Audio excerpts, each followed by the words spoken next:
Hello বন্ধুরা, কেমন আছো তোমরা সবাই? আশা করি অনেক অনেক ভালোই আছো। আর তোমাদের ভালোবাসায় আমিও অনেক ভালো আছি, কারণ তোমরা আমাকে যে পরিমাণে ভালোবাসা দিয়েছো এবং সাপোর্ট দিয়েছো তা আমি কোনোদিন ভুলতে পারবো না।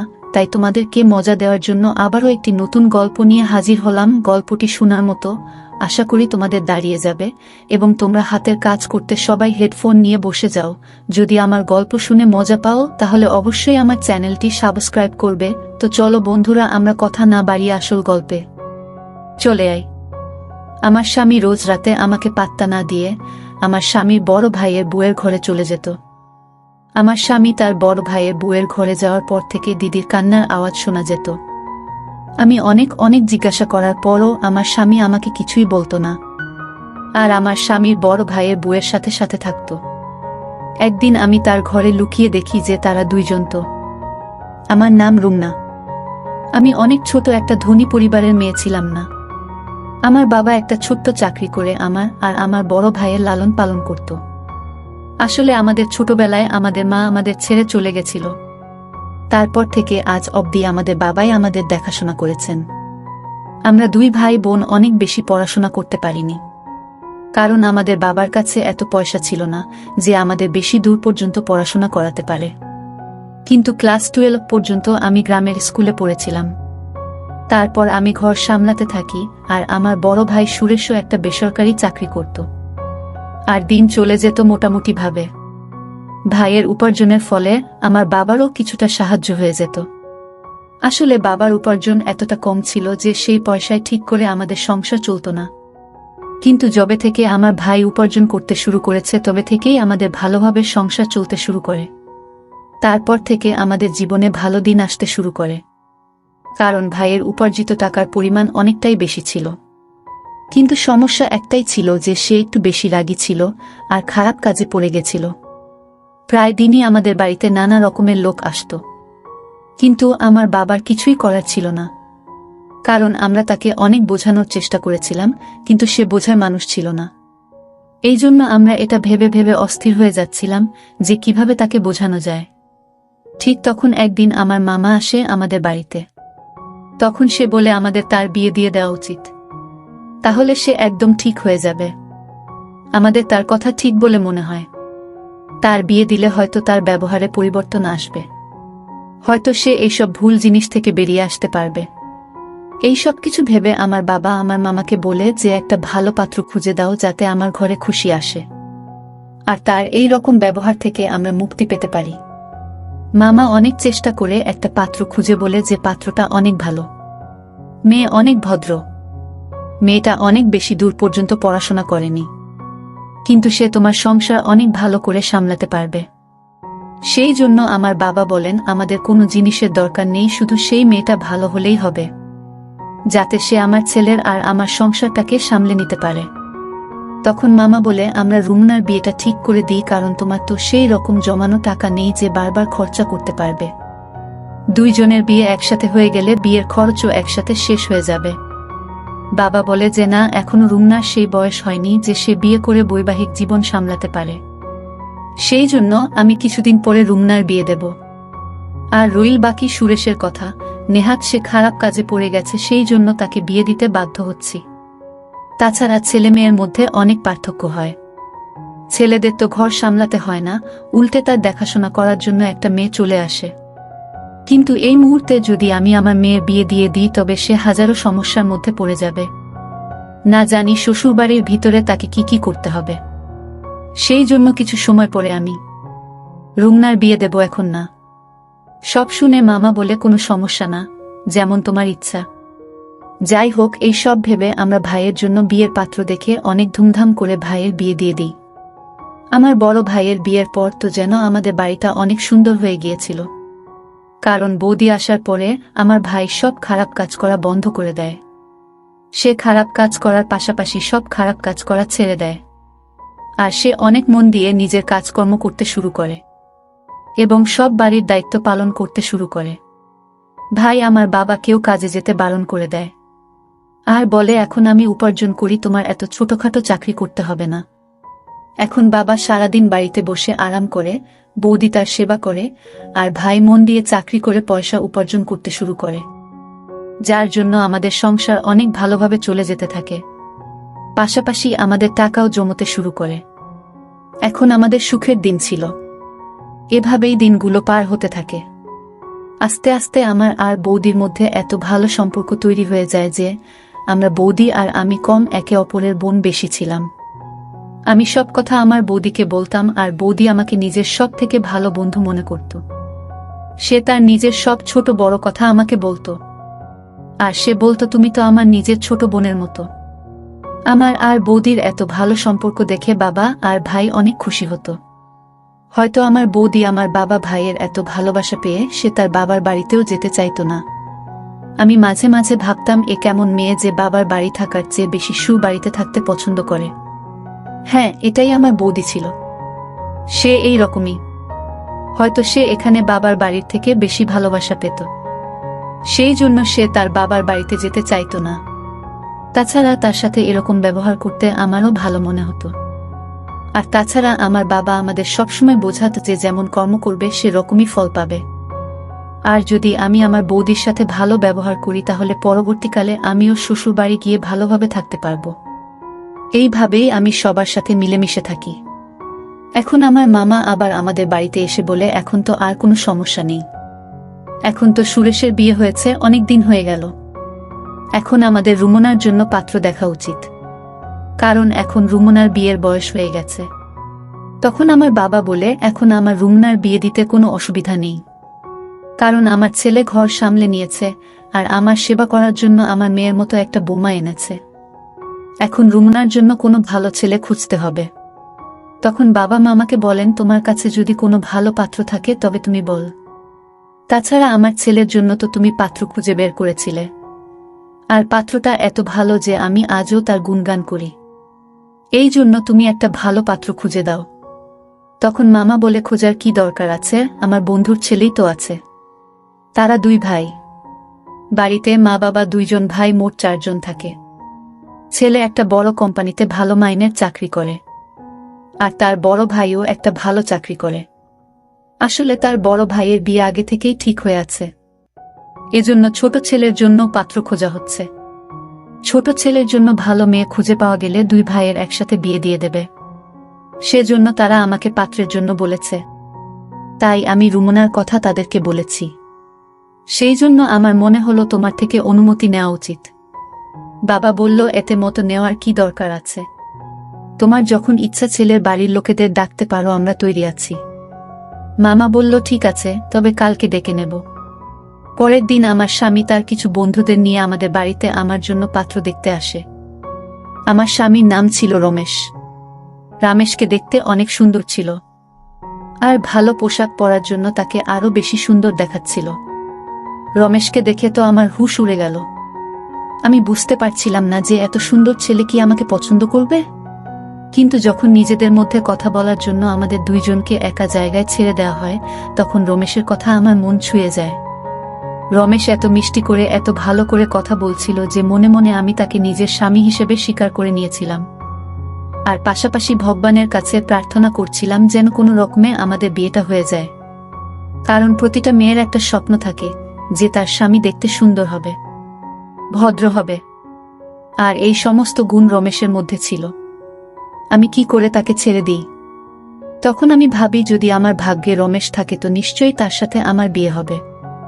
যাই হোক, তারা আমাকে দেখে বাড়ি চলে যায়। আর কিছুদিন পরে ফোন করে বলে যে আমাকে তাদের অনেক পছন্দ হয়েছে। এইভাবেই আমাদের বিয়ে ঠিক হয়ে যায়। আমি আর রমেশ ফোনে কথা বলতে থাকি। এইভাবেই দিন পার হতে থাকে। রমেশের সাথে কথা বলতে আমার একটুও ভয় হতো না। আমি পুরোপুরি রমেশকে ভালোবেসে ফেলেছিলাম। আর এইভাবেই আমাদের বিয়ের দিন কাছে আসতে থাকে। আমাদের বাড়িতে আত্মীয়রা আসতে শুরু করে দিয়েছিল। আর আমার বড় ভাই বিয়ের দায়িত্ব অনেক ভালোভাবে সামলে নিয়েছিল। সে কোনো জিনিসের অভাব রাখেনি। এত সুন্দর পরিবেশ তৈরি করেছিল, দেখে মনে হচ্ছিল মেয়ে নয়, যেন ছেলের বিয়ে হচ্ছে। অনেক ভালো করে আমার বাবা আর আমার ভাই আমার বিয়ে দিতে চেয়েছিল। বলতো, রুমনার বিয়েতে কোনো জিনিসের অভাব যেন না হয়। বাবা বলল, আমি কখনো চাই না যে রুমনার এটা মনে হোক যে তার মা থাকলে আরো ভালো করে বিয়ে হতো। কিন্তু আমার মায়ের অভাব তো সে চেয়েও পূরণ করতে পারবে না। তবে সে আমার জন্য এত কিছু করছিল যে আমি তার ঋণ কোনোদিন শোধ করতে পারবো না। কিন্তু এত আত্মীয়দের ভিড়েও আমার মায়ের কথা অনেক বেশি করে মনে পড়ছিল। আমি কাউকে এটা বোঝাতে দিইনি, কারণ আমি চাইছিলাম না যে সবার মন খারাপ হয়ে যাক, তারা সবাই অকারণেই চিন্তিত হয়ে পড়ুক। সেজন্য আমি তাদের সামনে সবসময় হাসি খুশি থাকতাম, যাতে তারা এটা কখনো না বুঝতে পারে যে আমার মায়ের কথা অনেক মনে পড়ছে। এইভাবে বিয়ের দিন চলে এলো। আমার রমেশের সাথে অনেক ভালো করে বিয়ে হয়ে গেল, আর আমি নিজের বাবার বাড়ি থেকে বিদায় নিয়ে চলে গেলাম। আমি অনেক আশা নিয়ে শ্বশুর বাড়িতে যাই, আর অনেক ভালো করে আমার গৃহে প্রবেশ করানো হয়েছিল। অনেক নিয়ম পালন করার সাথে সাথে আমাকে কিছু মেয়েদের মাঝখানে বসানো হলো, যারা রমেশের গুণগান করছিল। তাদের গুণগান শুনতে আমার অনেক ভালো মনে হচ্ছে। আর তাছাড়া তার গুণগুলো ঠিক ছিল, কারণ এতদিন ধরে আমি রমেশের মধ্যে এইসব গুণগুলো দেখেছিলাম। আমি এখন শুধু অধীর আগ্রহে অপেক্ষা করছিলাম কখন রমেশের সাথে সময় পার করব। অনেক অল্প সময়ের মধ্যেই আমাকে রমেশের ঘরে বসিয়ে দেওয়া হয়, আর কিছুক্ষণের মধ্যেই রমেশ ঘরে চলে আসে। তার ঘরে আসার পরে আমরা নিজেদের মধ্যে কিছুক্ষণ কথা বলি, তারপর আমাদের নতুন জীবন শুরু করি। পরের দিন আমি ঘুম থেকে উঠে সবার জন্য খাবার তৈরি করে আমার কাজ করতে থাকি। আমি আমার বড় দিদির সাথে অনেক ভালো মিশে গিয়েছিলাম। আসলে রমেশের বিয়ের দিন তার বড় ভাইয়েরও বিয়ে হয়েছিল। আমাদের দুইজন বউকে একসাথে গৃহপ্রবেশ করানো হয়েছিল, আর আমাদের দুইজনেরই আজকে এই বাড়িতে প্রথম দিন ছিল। আমরা দুইজনে মিলে একসাথে মিষ্টি বানাই আর সবার মন জয় করে নিই। এখন আমি আমার স্বামী বড় ভাইয়ের বউকে বড় দিদির মতো মানতে শুরু করেছিলাম। আমি তার সেবাও করতাম। আমার বড় দিদিও অনেক খুশি ছিল। আমরা দুইজন বোনের মতোই থাকতাম, আর আমাদের মধ্যে অনেক ভালো সম্পর্ক তৈরি হয়ে গিয়েছিল। আমাদের এত ভালো সম্পর্ক দেখে বাড়ির লোকও অনেক খুশি ছিল। এখন দিনেশও কাজে যেতে শুরু করেছিল। এইভাবে আমাদের অনেক আনন্দে দিন পার হতে থাকে। এখন কে জানতো যে এত খুশির মাঝখানে দুঃখের এত বড় পাহাড় ভেঙে পড়বে। একটা অ্যাক্সিডেন্টে আমার স্বামীর বড় ভাই এই পৃথিবী ছেড়ে চলে যায়। আমি তো কিছুই বুঝতে পারছিলাম না যে বাড়ির লোকেদের কি করে সামলাবো, কারণ সব লোক অনেক ভেঙে পড়েছিল। আর কেনই বা পড়বে না, সবেমাত্র বিয়ের 1 মাস হয়েছিল, আর এর মধ্যেই এত ছোট বয়সে আমার বড় দিদি বিধবা হয়ে গিয়েছিল। আমার বড় দিদির উপরে আমার অনেক মায়া হচ্ছিল। আমি কিছুই বুঝতে পারছিলাম না যে আমি কি করে তাকে সামলাবো। আমি কোনো রকমে রমেশকে সামলাই আর বলি, এখন থেকে তোমার বৌদির অনেক খেয়াল রাখতে হবে। আমাদের সেই জন্য কোনোভাবে তার সামনে ভেঙে পড়লে চলবে না। আমাদের সবসময় তাকে ভালো রাখতে হবে। রমেশ আমার কথা বুঝতে পারে, আর আমরা আমার বড় দিদির খেয়াল রাখতে শুরু করি। আস্তে আস্তে সময় পার হতে থাকে, আর আমার স্বামীর বড় ভাইয়ের এই পৃথিবী থেকে চলে যাওয়ার 1 বছর হয়ে গিয়েছিল।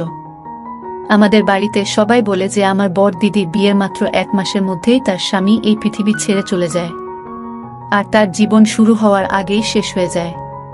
তাই সবাই মিলে ঠিক করে যে আমার বড় দিদির আবার বিয়ে দেবে, যাতে সে তার ভবিষ্যৎ জীবনে সুখী থাকে। বেচারির না কোনো সন্তান ছিল আর না স্বামী, সে একলা কি করে এত বড় জীবন পার করবে। কিন্তু আমার বড় দিদি বলে আমি যখন থেকে বিয়ে করে এই বাড়িতে এসেছি, সেই দিন আমি আমার স্বামীকে কথা দিয়েছিলাম, আর আমি যতদিন বাঁচব এই বাড়ির বউ হয়েই থাকব, আর আমি আমার এই কথা সারা জীবন পালন করব। তাতে আমার কোনো সন্তান থাকুক আর না থাকুক।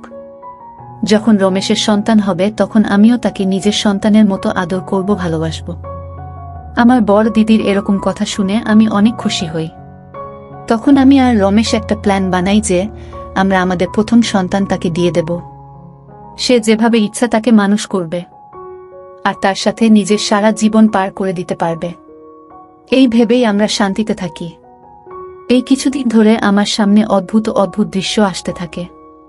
আসলে আমার স্বামী আমার কাছে আসতো না। সন্ধে হতেই আমার স্বামী আমার স্বামীর বড় ভাইয়ের বউয়ের ঘরে চলে যেত, আর আমার স্বামী তার ঘরে যাওয়ার সাথে সাথে আমার স্বামীর বড় ভাইয়ের বউয়ের অনেক আওয়াজ আসত। এমন মনে হতো যেন সে কাঁদছে। আমি এটা কিছুতেই বুঝতে পারতাম না যে রমেশ আমার বড় দিদির ঘরে গিয়ে তার সাথে কি করে। আমাকে এড়িয়ে আমার স্বামী আমার বড় দিদির ঘরে যেতই বা কেন? আমি কিছুটা তো আন্দাজ করতেই পেরেছিলাম যে কি হতে পারে। অফিস থেকে ফিরেই সে বড় দিদির ঘরে চলে যেত, আর সারা রাত তার ঘরেই থাকত। আমি যখনই এই ব্যাপারে রমেশের সাথে কোনো কথা বলার চেষ্টা করতাম তখনই রমেশ এড়িয়ে যেত। এখন আমার মধ্যে অন্য রকম চিন্তা আসতে থাকে যে আসলে হচ্ছেটা কি। রমেশ তার বৌদির ঘরে এমন কি করে, আর রমেশের যাওয়ার পর আমার বর দিদি এত আওয়াজ কেন করে? আমি চেয়েও কিছু বুঝতে পারতাম না। আমি এই ব্যাপারে আমার বর দিদিকে ও কেউ জিজ্ঞাসা করি, কিন্তু সেও কিছু বলে না। আমি বুঝতে পারছিলাম না যে আমি কি করে এদের রহস্য জানতে পারব। আমার এখন সন্দেহ হতে শুরু করে যে নিশ্চয়ই তাদের মধ্যে কিছু একটা চলছে। তা না হলে রমেশ আমাকে কেন এড়িয়ে আমার স্বামীর বড় ভাইয়ের বউয়ের ঘরে যাবে? যদি এমন কিছুই হয়ে থাকে তবে রমেশের উচিত আমার সাথে এসে কথা বলা। কিন্তু রমেশ আমাকে কোনো কিছু বলতে চাইছিল না। তার জন্য আমি একদিন ভাবলাম যে আমি ঘরের মধ্যে লুকিয়ে যাই, যাতে জানতে পারি আসল রহস্যটা কি। তাহলে কোনটা সত্যি আর কোনটা মিথ্যে প্রমাণ হয়ে যাবে। যদি সত্যি এরকম কোনো কথা থেকে থাকে তবে আমি তাদের নিয়ে সবার সামনে যাব। আমি রোজ রোজ আর এইসব সহ্য করতে পারছিলাম না। এইসব ভেবে একদিন আমি তার ঘরে লুকিয়ে বসে রইলাম। কিছুক্ষণ পর তারা যখন ঘরে এলো তারপর আমি যা দেখলাম সেটা দেখে আমার মনটা কেঁপে উঠল।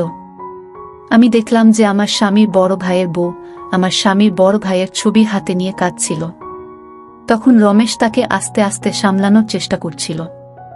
আমি কিছু বুঝতে না পেরে হঠাৎ ঘরের মধ্যে থেকে বাইরে বেরিয়ে আসি। আমাদের হঠাৎ সেখানে দেখে তারা অবাক হয়ে ওঠে। তখন রমেশ বলে, তুমি এখানে লুকিয়ে কি করছো? তখন আমি বলি, আমি জানতে চাইতাম যে আসলে তোমাদের মধ্যে কি চলছে। তখন রমেশ আমার কথায় রেগে গিয়ে বলল, তুমি সত্যি জানতে চাও তো? তাহলে শোনো, আসলে আমার বড় ভাইয়ের অ্যাক্সিডেন্ট তোমার ভাই করিয়েছে।